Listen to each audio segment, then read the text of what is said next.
Connect and Collaborate London. Hello, I'm Rosie.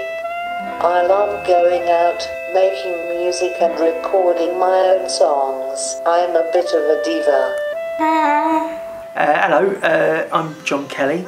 I'm a musician and an artist. Over the last sort of 6-7 years I've been a professional musician, best known I guess for being a lead vocalist in the musical Reasons to Be Cheerful. Hello, I'm Howard Jakes and I'm a bass guitar player. I'm also a multi-instrumentalist and a musician. My name is Matthew Woodcock. Having access to music makes me feel included. Hi, I'm Phil Baird. I'm an artist and a musician, and I also write poetry, and I published a book of drawings. Hello, my name is Mick Scarlett. I'm a broadcaster, actor, journalist, writer and a musician. And music was my first love. Every time we went to get a record deal, even if the A&R department of the record company liked us, the marketing department just said no. They said, would someone want to put a poster on their wall of someone in a wheelchair? I mean, I think it's pretty cute. I'll probably put a poster on the wall of him. And I'm better looking than that.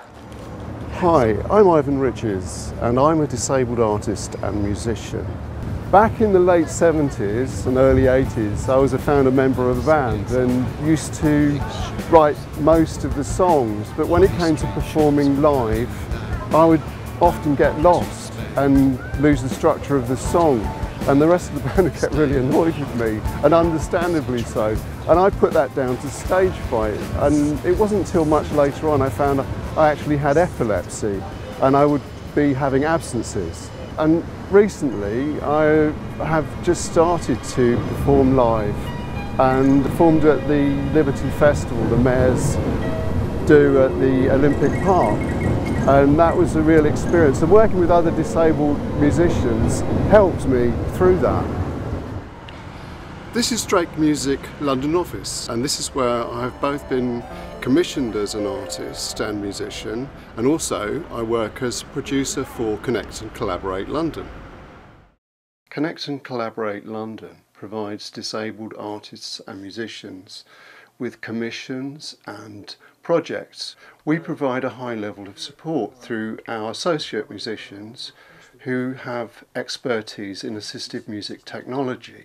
Over here we have an instrument that's synonymous now with Drake Music in our work. It's a very old and battered Soundbeam 2. What you do is you plug the sensor into the Soundbeam, and this sends out ultrasonic pulses. So a little bit like how a burglar alarm detects movement. Right. This picks up your movement and turns it into sound.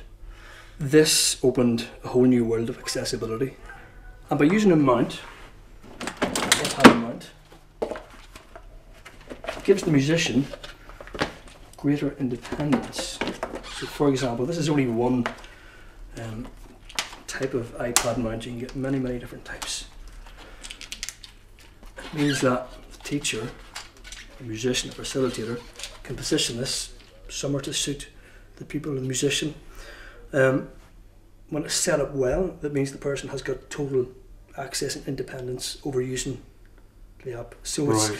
People describe it as an all-in-one instrument. You can get so many different apps, you know, there's so many great free apps that you can use. For me, as a disabled artist, it doesn't matter where art or music comes from. It can come from an iPhone or a computer. It doesn't have to be traditional. I'm particularly proud of our associate musicians who are excellent facilitators. I think a lot of facilitators, the power gets to their heads and they think, I'm the one here and I've got to take control of this. And of course what that does is it pushes out any possibility, any opportunity of real creativeness happening in terms of connecting and collaborating. Not just Gary, I've worked with Ivan and I've worked with Gowan, and they've all got the same skills, which are about not imposing a particular way of working, or not being quite clear about what the aim is of the project or whatever it is we're doing, And I think that is an important role of the facilitator, which is to keep everyone's vision, you know, to keep us all on tack, as it were. But within that, that freedom to kind of explore and bring your own expertise and your own skills, because, you know, that's what happens. By accident, we then find out new things together. One of my main roles is to establish networks of disabled artists and musicians, and along with Shape Arts, we put together an event. I first got involved with Drake Music when I was asked to chair a Connect and Collaborate London meeting, where all the group of disabled musicians got together to talk about their experiences and try and find a way of working together to make great music. It was really exciting for me because, like I said, I was normally the one disabled guy in a band, and it was really nice to see so many young disabled musicians coming up and wanting to work together. It was an amazing day, it was brilliant.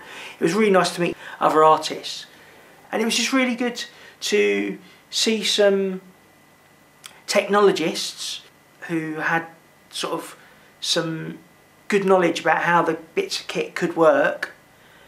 But I think essentially it was about, you know, us all finding out from each other and nicking ideas. That's what really happened on that day, was kind of, how do you do that then? Oh, that's how you do that.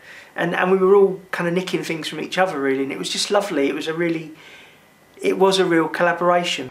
I think one of the great things about Collect and Collaborate London is it does mean that you get this community of musicians and artists, and they can all get together, they can create art, create music, and they can also support each other. One of the things we didn't do on that day really was have a jam to make a bit of music.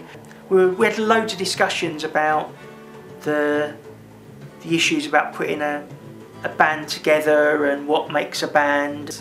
It was an open jamming session. We hadn't got a prior remit as to what we were trying to achieve as musicians or what type of music result we were trying to achieve. It was in a youth centre, I think, or a community centre, just down the road from Drake Music, and we just had a crazy session, kind of just making music, and just, it was great. It was really, really funny actually. It was really good fun. I was playing with musicians and they were interested to communicate, they were interested to make something that was decent as in good, and representational of ourselves. One of the most important tasks for Connect and Collaborate London is to get disabled musicians into public spaces so that they can play live and promote their work. One of the offshoot gigs that we did from these different sessions, first being Connect and Collaborate London, set myself, Rosie Vachette and Ben Sellers as a trio group to play a performance gig at City Hall. It was lovely. There were a lot of people there to meet, socialise, do the formal awards ceremony presentation that they had there, and we were the act, and we played 2 sets. One of which was abstract improvised ambience that we'd been rehearsing, this kind of playing where we manipulate sound, tone and rhythm. I like performing with other musicians. I really like playing along Ben Sellers, who works for Drake Music. He is really patient, friendly and understanding. He helps me write my songs. He has a great band and I love going to their gigs. So working with Rosie, what we did first was to work out which of her muscles had the most fine movement and then fitting the technology around her. And the other set, we had a few cover versions of familiar tunes so we could get ourselves into the situation with ease and show to the assembled people that we were the music act and we could handle music matter. Playing at City Hall with Howard and Ben was a lot of fun. I'd like to do some more gigs.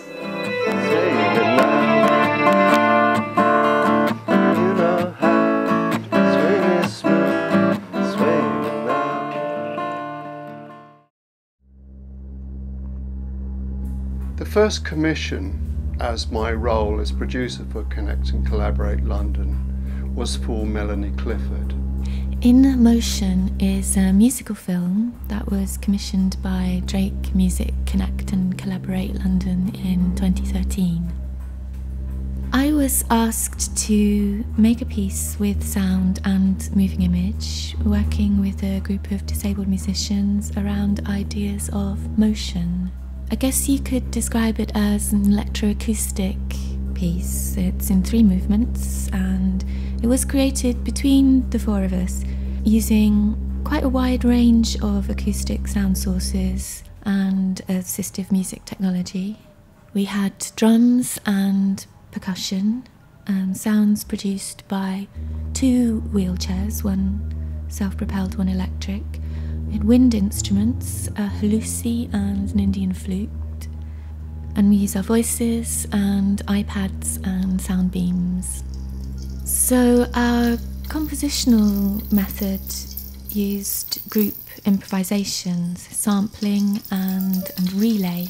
We were passing musical material between us. For example, in the first movement, Tom Newnham, who is a brilliant drummer and percussionist, played the spokes of his wheelchair, and we recorded that and played along to it using shifted and fragmented versions of the original sound using the iPads. I'm still forming my views about assistive music technology because it's all very new to me, and it was one of the reasons I wanted to take this project on in the first place. But I've been playing drum kit for a number of years, and other than actually using the drums, I've never used any other technology on the side, as it were. So the idea of making all the music and creating all the sounds with iPads and other forms of technology were very interesting to me. And the music was created over 4 recording sessions, during which I also filmed us as we played in an ad hoc kind of a way. And the final film uses glimpses of that video material alongside a visual exploration of the movement of wheelchair spokes. It was a really exciting commission to be given, and the final piece is something that couldn't have been made by any of us as solo artists. Working in partnership with community groups like Arts Network and organisations like the Horniman Museum and the BFI Southbank is an amazing opportunity for us to extend what we do and to take on different platforms that we can put music with, like film and animation. We worked on a project called Ethnomusicality, which was a joint project between Drake Music Collect and Collaborate London, the Horniman Museum and Arts Network. Arts Network is for people with severe and enduring mental health difficulties, and it's primarily an artistic organisation. Drake Music commissioned extra musicians and filmmakers to help us with the project. We used the instruments from the hands-on based collection, which is a collection of objects that you can actually handle at the Horniman Museum, and they also have an extensive collection of instruments. We also use these recording devices and playing devices called iPads, so we would record a sample of the sound of one of the ethnic musical instruments. It would go onto the sound pad, and then a scale would be generated which we could then improvise with. The animation was superb. We were introduced to several different animation techniques that we were able to incorporate the film.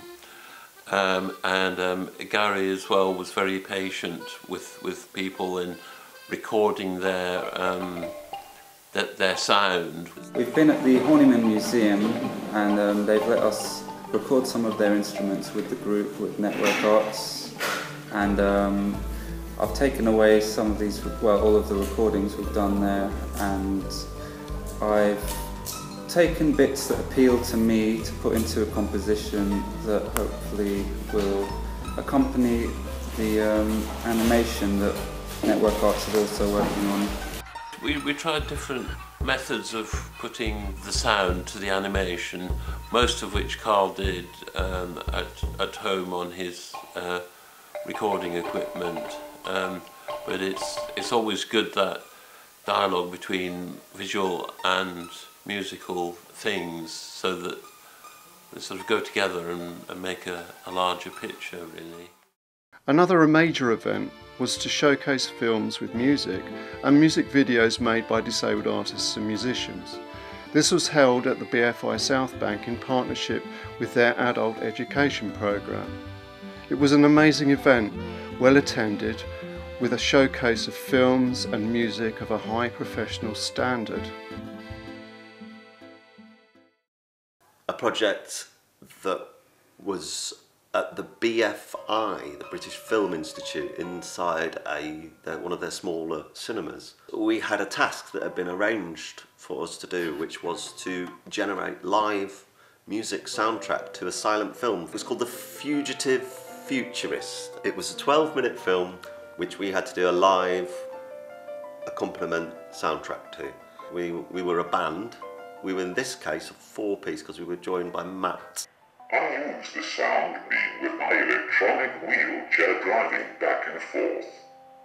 There was myself and Rosie. I play the sound beam and the iPad. And yourself. And again, Ben Sellers was being the associate musician technician.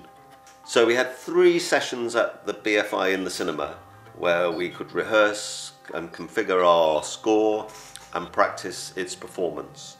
It was elaborate in some ways for this group, in that there were cues that we wanted to follow for sound effects or changes. So it involved a great degree of concentration for us all to keep focused on the cinema screen and follow what was indeed being used as a score. And it worked very well. I was impressed by the fact that we managed to account for ourselves and produce. There is film evidence, and I think the BFI have put this up now on their website. It's on the BFI player. In the future, I would like to take part in projects like this. We also commission non-disabled artists to work with our disabled musicians. After all, we are inclusive. Commission was up for grabs for Drake Music Associates. With the brief, it needed to be out of copyright and to really stretch the assistive music technology that we use. It was an old song, I think 1900s, early 1900s. Called Chinatown, My Chinatown, where various different disabled musicians got together to make a new and modern version of a really, really old sort of jazz number. So I had the song, and then the challenge is, how do we rework this by really getting the most out of the assistive technology that we're using. We're working with very experienced disabled musicians. I've been performing since I was probably about 8 or 9 years old. So yeah, mainly as a singer, and increasingly and more recently using music technology as part of my performance. I got my first electronic keyboard and I knew that that was the instrument for me. And from there I formed bands and we played all over the world. We had loads of fans. It was, you know, a really great thing. And Matt, who is up and coming and definitely learning this trade. Having access to music makes me feel included. So yeah, I broke the song down in my head. I had a rough idea where I wanted it to go. The main thing, it had to be high quality. Some of the sounds that John played on using guitar in GarageBand, I thought it came cut through really well.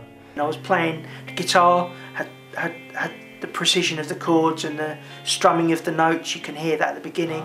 And then we had a drop where drums came in, a heavy drum beat, where everybody sort of had their stamp on it. It makes me feel like a musician. I thought it would be nice to put some lyrics, and everyone felt that, so I was working with Mick, Scarlett and Matt. For me, it was an opportunity to just be in that environment and just work creatively with the other musicians. It was really, really good. And what we did was we used all of this new adaptive, assistive technology to do that. I'd never used any of that before because I'm, you know, an old school keyboard player. And it was really amazing to watch how liberating it was for some people with impairments that meant that they just wouldn't be able to play a keyboard. Make music on all this new technology, iPads, iPhones, different kind of triggering devices, sample players. It was a real revelation. It enables me to use my iPad with my hands, which is an amazing feeling. It really proved to me that there is no barrier anymore to making really high quality, professionally recorded music. Something very new, and for me the project was a great success.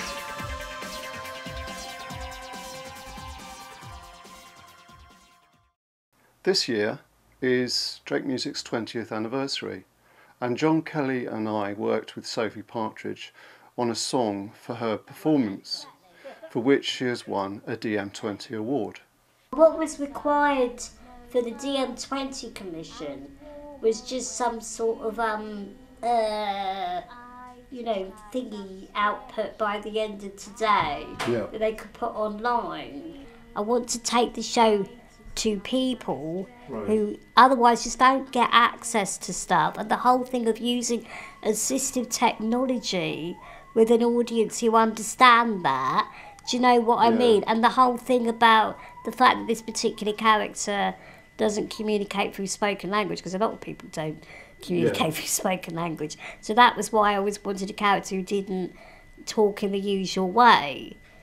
So to be able to sort of enhance and manipulate my voice a bit through the technology that you've got, I think is really appealing. And then you were the one that said, well, maybe we could just record a 5-minute section. Yeah. So then when I went back to it, it's like, oh, that's good, because I can do that bit. I don't have like the skills and the knowledge and the experience that you two have. So it's very good to be able to come to you both and say, help me. It's supposed to be a pipe made of bone. Right, so it's not. It shouldn't be a flute, because I think that flute sounds wrong. Is that you whistling? Yeah. See, I think the whistling's, if we could do something with the whistling.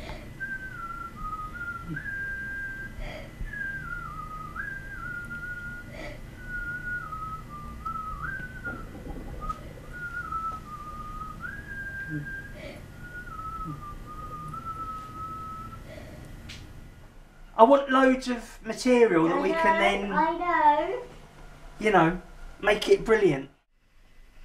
We'll do the woo, and I'll stop recording, and then do the click track to bring you back, because it's the beginning bit that we're missing.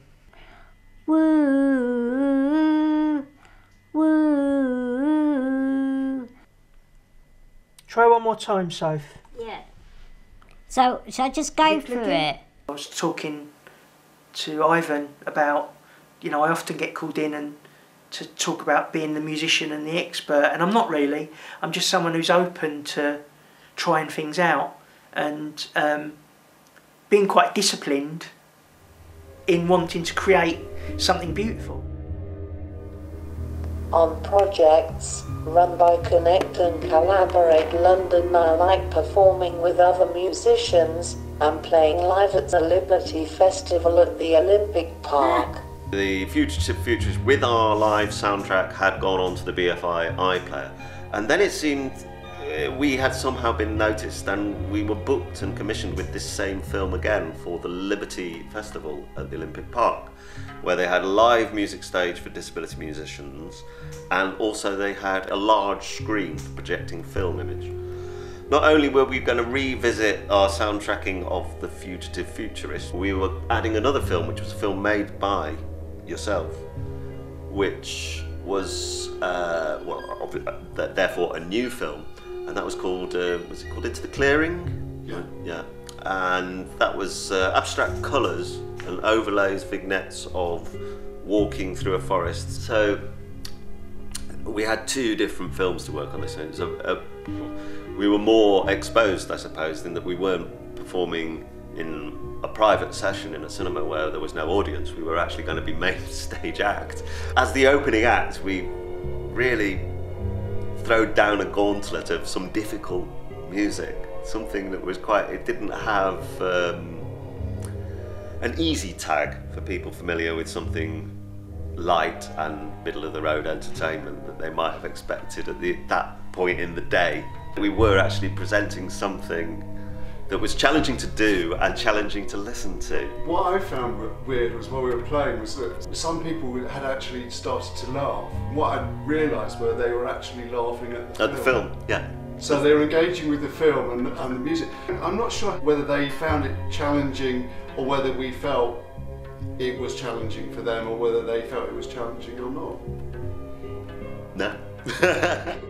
We managed to land. We got through that, and then the second film begins, and it's an entirely different mood. And this consolidated to me right there and then that we are a working, living music band, that we can move on to piece 2, and we're playing in real time.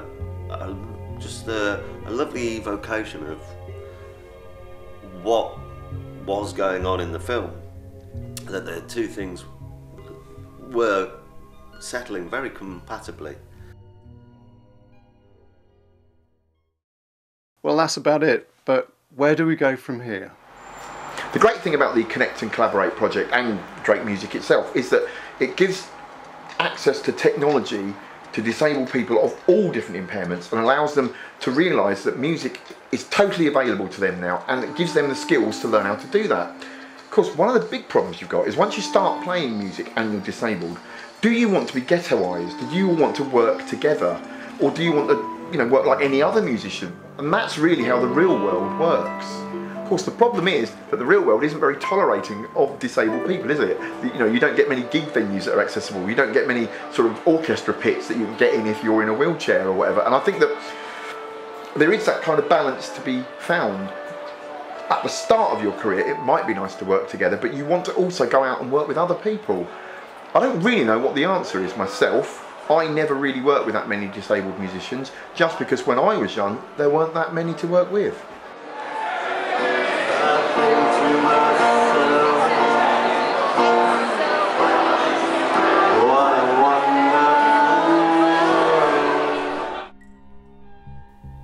Connect and Collaborate London, presented by Ivan Riches. Interviewed contributors: Ben Sellers, Carlo Kishishian, Gary Day, Howard Jakes, John Kelly, Matthew Kirk Woodcock, Melanie Clifford, Mick Scarlett, Phil Baird, Rosie Fachat, Sophie Partridge and Tom Newnham. Directed by Ivan Riches. Filmed by Ivan Riches, Jack Mealing, Melanie Clifford, Simon Perrins and C&CL. Stills photography by Jack Mealing, Melanie Clifford, C&CL and Shape Arts.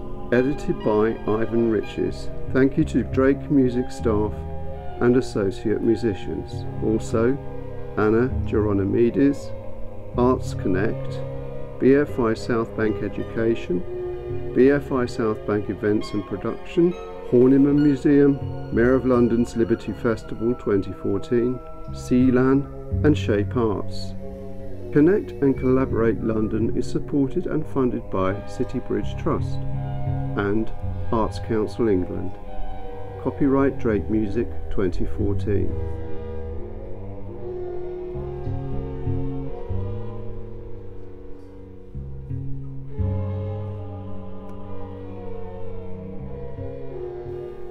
Breaking down disabling barriers to music.